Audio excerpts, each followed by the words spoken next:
Hey guys, welcome to Brick Hub. Today I'm going to review the LEGO Speed Champions 4GT Heritage Edition and Bronco R. As always, if you guys enjoy this video, be sure to smash that like button, comment down below to let me know what you think, and subscribe to this channel hitting the notification bell. Also, check out our Instagram page. So first things first, this is rated ages 8+, set number 76905, and has 660 pieces. It currently retails in the United States for about $50. Taking a look around the back, you can see at the top we have the Ford Bronco with a rack on the back for some extra tires, the Ford GT below it, and a couple other vanity shots, and on the right side in the bottom right, we have the real-life car models. Here's a look at the final build. On the left side, we have the Ford Bronco, and the right side, we have the Ford GT. So for those that know about the car market, the Ford Bronco came back a year or two ago, and it's been just a massive hit since. And this is kind of a performance variant of that vehicle. On the passenger side of the vehicle, you see that it has Ford Performance as well as 2069 printed, or it's a sticker. And you might also notice that the wheels are the old style from the old Speed Champions, whereas the new Speed Champion sets often use a bigger wheel size. Now, turning around to the front, there's a sticker that says Bronco, and I'm not really sure what this is supposed to be. I can only assume it's some sort of light, but I think the angles could have been done a little bit better. Maybe there was no better way, but these angles right here, they just leave big gaps, and it just doesn't look very good to me. I do like this bar down here, though. Turning around to the driver's side, it's pretty much the same thing. I can only assume that this is supposed to be an exhaust pipe. There was one on the other side exactly like it, but it wasn't entirely clear, and if that is an exhaust pipe, it scales pretty big. On the back side, it just has an open trunk with bars right here that can be pulled out just like this, but you generally just keep it like this, and it just keeps an extra set of spare tires. Turning to the top, we have this sticker of the Bronco and then what looks to be a vent. I'm not really sure why they would have a vent on the top back of the car, because usually the engine's in the front in a vehicle like this, but anyway, still a nice detail. Taking the top off, you can see that it has this dish piece here, and that's to line up with this tire. It actually lines up perfectly when you put it in place, and you can see that that dish is holding that tire in perfectly. But anyways, the inside of the cockpit does have the two standard seats that a lot of the new Speed Champion sets have had, as well as a sticker center console.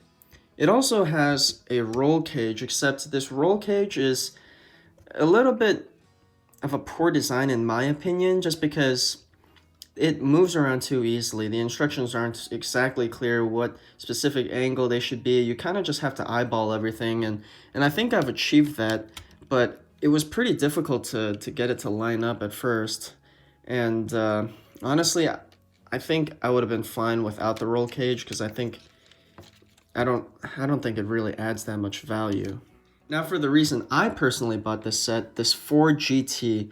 I'm a huge fan of the original Ford GT as well as the new one that came out a couple years ago, and this is just such an excellent design. Every angle of it was just so faithfully recreated. Probably my favorite part is these vents that go into the rear-mounted engine. I mean, that's just incredible amount of detail. And also, they were able to just achieve these angles going in. It probably is a little bit more steep than it needed to be, but it still looks pretty excellent. Also, something that's a little bit unusual, there's a little bit of an engine detail beneath the rear windshield. I thought that was really cool, and they also left these sides over here open, just like the real one, because in the real one, that's where the vent exits. On the back side, you have a sticker for the license plate as well as the rear exhaust. There's also a rear splitter here. I'm not sure how I feel about that. I think it could have been better. It honestly felt a little bit lazy to me, but I mean, it's functional and it looks proper, I suppose. On the passenger side, it's basically just like the driver's side. You can see there's this sticker here. I think that's supposed to be a side splitter, but I could be wrong, or maybe some kind of vent, and another 6 printed here, or 6 sticker here. The front side, it has this opened gapped area. I don't really exactly remember on the real car what that's supposed to represent, but it did look pretty good. It was kind of achieved by putting it on a hinge piece right here, and then it kind of just folds down. And this front splitter here looks fantastic. You can actually kind of look underneath, and I guess you could, if you wanted to play with it, you could use it like a trunk. But I thought this front splitter with this front nose of the car was done quite excellently. Removing the cockpit, it's a little bit less spacious than the Bronco, but still fits 2 minifigures and has a big stickered console.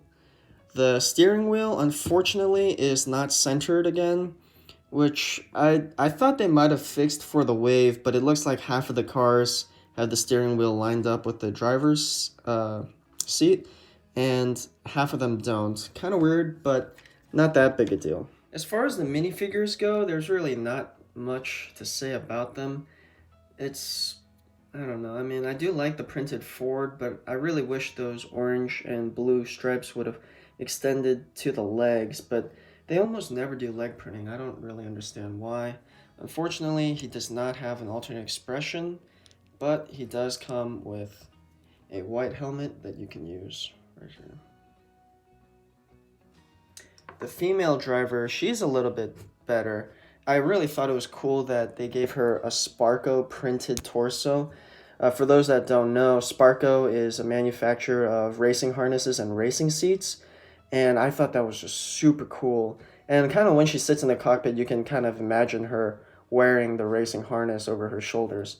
But this one also comes with an alternate expression. It looks like maybe there's some oil on her face, probably from working on the car. So overall, I think for $50, this set is a little bit weak, particularly because I just didn't really like the Ford Bronco that much. I would have much rather they do something like a modified Mustang or something, but I feel like this set should have been closer to $40 in total. That being said, while I didn't like the Ford Bronco that much, I absolutely love the Ford GT design. It's an excellent design of one of my favorite cars of all time. Anyways, what do you guys think? If you guys enjoyed this video, be sure to smash that like button, comment down below to let me know what you think, and hit that subscribe button, hitting that notification bell. Thanks guys, bye.